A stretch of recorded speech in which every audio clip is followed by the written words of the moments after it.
Welcome to আট Bengal YouTube channel. তোমাদের প্রত্যেককে স্বাগতম আজকে সেশন। এবং আজকে কিন্তু আমরা জানো দুপুর 12টা সেশন, মানে প্রতিদিন দুপুর 12টায় কিন্তু আমরা করে থাকি ইম্পর্টেন্ট ঘটে যাওয়া ইম্পর্টেন্ট যে সমস্ত ইভেন্টগুলো হয়েছে বা যে সমস্ত নিউজগুলো হয়েছে, যেগুলো তোমাদের আপকামিং প্রিলিমিনারি মেন্স এবং ইন্টারভিউতে আসার মতো, ঠিক সেই রকম বিষয় নিয়ে কিন্তু আজকে আলোচনা থাকে। তো আজকেও যে বিষয়টা নিয়ে আলোচনা করতে চলেছি, যেটা টু মাচ ইম্পর্টেন্ট এবং ইকোনমিক্যাল পার্সপেক্টিভে দেখতে গেলে ভীষণভাবে ইম্পর্টেন্ট এবং আপকামিং ডাব্লিউবিসিএস দেওয়ার মতো প্রশ্ন, সেটা হচ্ছে এশিয়ার ওয়ার্স্ট কারেন্সি কিন্তু রুপি, অর্থাৎ ইন্ডিয়ান রুপি হয়েছে। তো ভারতীয় অর্থনীতিতে এর প্রভাব এবং এর রিজন সবটা নিয়ে কিন্তু আজকে আলোচনা থাকবে। তো তার আগে সবাইকে বলবো ফটাফট চ্যানেলকে শেয়ার করে রাখবে, সবাই মিলে আমরা একসাথে ক্লাসটাকে করতে পারি। আর দুপুর 12টা মানেই মনে রাখবে আমাদের কিন্তু এরকম ইভেন্টের উপরে ক্লাস, খুব ছোট্ট ক্রিসপি ক্লাস থাকে, কিন্তু এই ক্লাসটা কিন্তু তোমাদের প্রত্যেকের জন্য, যারা যে যে জায়গাতে বিলং করছে, আই মিন কেউ হয়তো প্রিলিমিনারির জন্য প্রিপারেশন নিচ্ছে একদম ভাবে, কেউ হয়তো প্রিলিমিনারির সাথে মেন্সের জায়গাতেও উত্তীর্ণ হয়ে গিয়েছো বা মেন্সের মতো করে প্রিপারেশন নিতে চাইছো, তাদের জন্য কিন্তু এই ক্লাস, এবং যারা ইন্টারভিউয়ের জন্য যাচ্ছ তারাও জন্য এই ক্লাস, অর্থাৎ সবার জন্য ইকুয়াল ক্লাস। তো সবাই কিন্তু ক্লাসটা জয়েন করে যাও আর সবাইকে শেয়ার করে দাও। আর শুরু করার আগে motivational code, problems are not stop sign their guidelines of art is current, বিখ্যাত উক্তি মনে রাখো, এগুলো আমাদের প্রতিদিন ভীষণভাবে কিন্তু মোটিভেট করেই করে। আর তোমাদেরকে জানিয়ে রাখি আমাদের আটা 24/7 অ্যাপস নিয়ে অনেকেই ভাবো যে অ্যাপস মানেই বোধহয় শুধু ব্যাচ হয়, এখানে একদমই শুধু তা নয়। তার পাশাপাশি কিন্তু আমাদের আটা 24/7 এর অ্যাপসে তোমরা প্রচুর ফ্রি ম্যাট পাবে। যেমন এই আটা 24/7 অ্যাপসটা প্লে স্টোর থেকে ওপেন হওয়ার পরে তোমার সামনে যে অপশন আসবে, সেখানে ওয়েস্ট বেঙ্গল বলে অপশনটা ক্লিক করে তুমি কিন্তু এরকম একটা ইন্টারফেস পাবে। ইন্টারফেসের মধ্যে দেখবে নিচের দিকে হোম, ডাউট, মাই কন্টেন্ট, স্টোর এরকম আছে। তুমি যদি ব্যাচ নিতে চাও, স্টোরে গিয়ে ক্লিক করে তুমি তোমার ব্যাচ যেটা নিতে চাও সেটা জয়েন হতে পারো। নেওয়ার সময় তো অবশ্যই কোড Y327 ইউজ করবে। আর ফ্রি মেটেরিয়ালের জন্য দেখতে হচ্ছে স্টাডি ম্যাট, এখানে গিয়ে কিন্তু প্রচুর ফ্রি মেটেরিয়াল তুমি কিন্তু পেয়ে যাচ্ছ। ডেলি কারেন্ট অ্যাফেয়ার্স থাকছে, উইকলি কারেন্ট অ্যাফেয়ার্স, এগুলো সবই ফ্রি অফ কস্ট।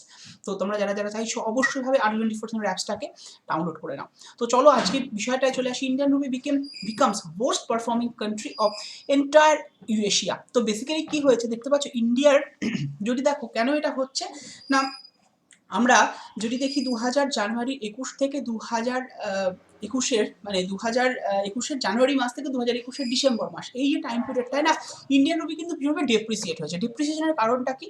ডেপ্রিসিয়েশনের কারণটা হচ্ছে যে দেখা যাচ্ছে যে তোমরা এটা ভালো করে নিজেরাও বুঝতে পারছো যে ডলারের ভ্যালু যদি আজকে সার্চ করো দেখবে মোটামুটি 75-6 এর কাছাকাছি চলছে। কিন্তু এর মানে আমরা যদি একটু আগের বছরের কথা ভাবি তাহলে দেখবো সেখানে কিন্তু 70 ছিল। তো কেন? কারণটা দেখো, বেসিক্যালি ডলারের ক্ষেত্রে যেটা হয়, ডলারের ফ্লো যত ইন্ডিয়াতে বাড়বে, মানে যত ইন্ডিয়াতে ডলার আসতে থাকবে, তত কি হবে, ইন্ডিয়ান ডলারের ভ্যালু কমবে, ইন্ডিয়ার ভ্যালু বাড়বে। অর্থাৎ ইন্ডিয়ার মানির পার্সপেক্টিভে ডলারের ভ্যালু কিন্তু কমবে। অর্থাৎ সেক্ষেত্রে দেখা যাবে ডলারের ভ্যালু হয়তো 60-তে বা এরকম নেমে যেতে পারে। বাট স্টিল এই বছরটায়, বিগত যে বছরটা যা গেছে, মানে শেষই হতে চললো, সেই বছর আমরা কি দেখেছি না, ডলারের কিন্তু মানে কম এসছে, বরং বেরিয়েছে বেশি। এর পেছনে কারণ কি? কারণ স্টক মার্কেট, নিশ্চয়ই একটু আধটু ধারণা রয়েছে, বিশাল কিছু কঠিন সেন্সেক্স আবিজাবি তো অতটা পড়ে যাচ্ছি, বাট স্টিল সহজ ভাষায় ভাবো, স্টক মার্কেটের ক্ষেত্রে যেটা হয় যে যারা যারা ইনভেস্ট করে, সেই ইনভেস্টাররা কি করছে, তাদের স্টক যেটা সেটা কিন্তু তুলে নিতে চাইছে। তো এটাই কিন্তু আমরা দেখতে পাচ্ছি যে গ্লোবাল যেটা কান্ট্রি, সেটা কিন্তু মানে বেসিক্যালি ডলার উইথড্র করছে, ওরা পুল আউট করে নিচ্ছে স্টক মার্কেট থেকে। বেসিক্যালি দেখা যাচ্ছে 4 বিলিয়ন, প্রায় 4 বিলিয়ন কিন্তু পুল আউট হয়েছে স্টক মার্কেট থেকে। তার ফলে দেখা যায় ডলারের যেই মানে ইনফ্লোটা ইন্ডিয়াতে কমে যাচ্ছে, তার ফলে ইন্ডিয়ার পার্সপেক্টিভে ডলারের ভ্যালু বেড়ে যাচ্ছে। জাস্ট চাহিদা যোগানের সম্পর্কটা আমরা ছোটটা গ্রাফিক্যাল রিপ্রেজেন্টেশন দিয়ে বোঝাতে পারি। যেই ধরো এই ভ্যালুটা বাড়ছে, এই ভ্যালুটা কিন্তু অটোমেটিক্যালি কমবে। চাহিদার যোগানের যে সম্পর্কটা, অর্থাৎ চাহিদা বাড়লে যোগান বাড়ে, যোগান আমাদের চাহিদা বাড়লে আমাদের যোগানের সাথে যে সম্পর্কটা, ঠিক সেই সম্পর্কটা কিন্তু এখানে আমরা দেখতে চাইবো বা দেখতে পারবো। ধরো যোগান যদি কম থাকে, চাহিদা কিন্তু অটোমেটিক্যালি বাড়বে। আবার চাহিদা যদি বেড়ে যায় বা তাহলে কিন্তু যোগানটা অটোমেটিক্যালি কমতে পারে। তো এইরকম একটা সম্পর্ক, যেখানে আমরা ব্যস্তানুপাতিক সম্পর্ক কিন্তু এই ক্ষেত্রেও দেখে থাকি। সেখানে কি হচ্ছে, এই যে বললাম, ধরো তুমি একটা জিনিসের, আজকে যখন আমাদের গত বছর 2020-তে মনে পড়ছে, যখন লকডাউনের সময় স্যানিটাইজার পাওয়া যাচ্ছে না, ব্ল্যাক মার্কেট হচ্ছিল স্যানিটাইজারের ক্ষেত্রে, মাস্কের ক্ষেত্রে, বিকজ অফ চাহিদা ভীষণভাবে ইনক্রিজ করে গেছিল। তো ঠিক সেই কনসেপ্টটা আমরা এখানে ইউটিলাইজ করতে পারি, যে চাহিদা কিন্তু আমরা দেখতে পাচ্ছি ডলারের ক্ষেত্রে ভীষণভাবে ইনক্রিজ করে যাচ্ছে, ডলারের ক্ষেত্রে চাহিদা কিন্তু বেড়ে যাচ্ছে, কারণ ডলারের ফ্লোটা কমে গেছে।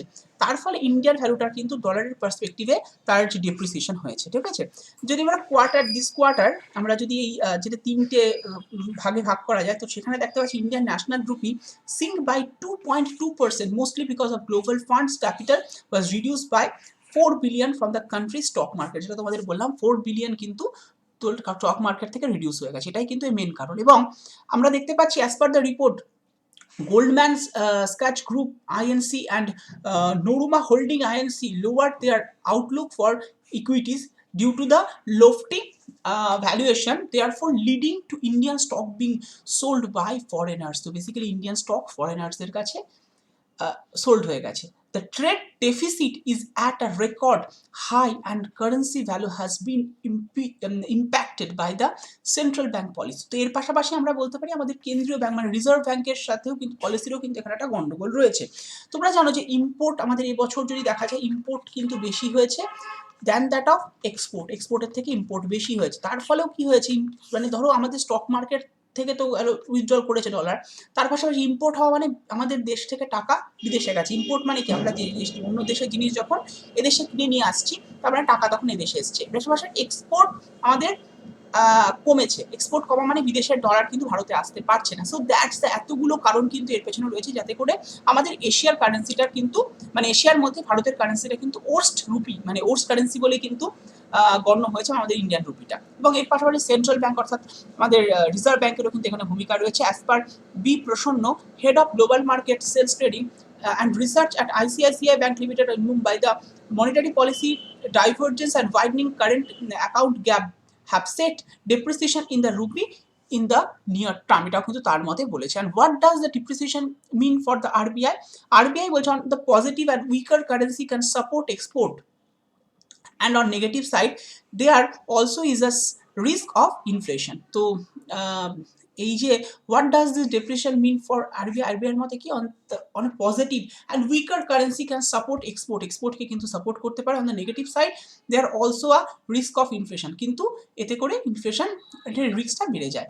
তো might also make it difficult for the RBI to maintain rates at a record low for much লঙ্গার। তো বেসিক্যালি আমরা তিনটে জিনিস এখানে দেখতে পাচ্ছি, যে একটা হচ্ছে আমাদের স্টক মার্কেট থেকে ডলার উইথড্র হয়েছে, এর পাশাপাশি ইম্পোর্ট বেড়েছে, এর পাশাপাশি দেখতে পাচ্ছি আমরা যদি দেখি যে আরবিআই এর পলিসি রয়েছে যেটা ফেডারেল ব্যাংকের থেকে কিছুটা হলেও আলাদা। তো as per Quantart market solution the rupee will drop by 4% this year, রুপির ভ্যালুটা কিন্তু 4% কমেছে। আজকে তুমি বললামই যদি প্রথমের দিকে দেখো 2021 জানুয়ারি বা তার একটু আগে দিয়ে, তখন কিন্তু 70 কাছাকাছি ডলারের ভ্যালু চলছিল, মানে 1 রুপি বলছি $1 ইজ ইকাল টু 70 রুপি চলছিল, তাই তো $1 ইজ ইকাল টু 70 রুপি এরকম একটা চলছিল।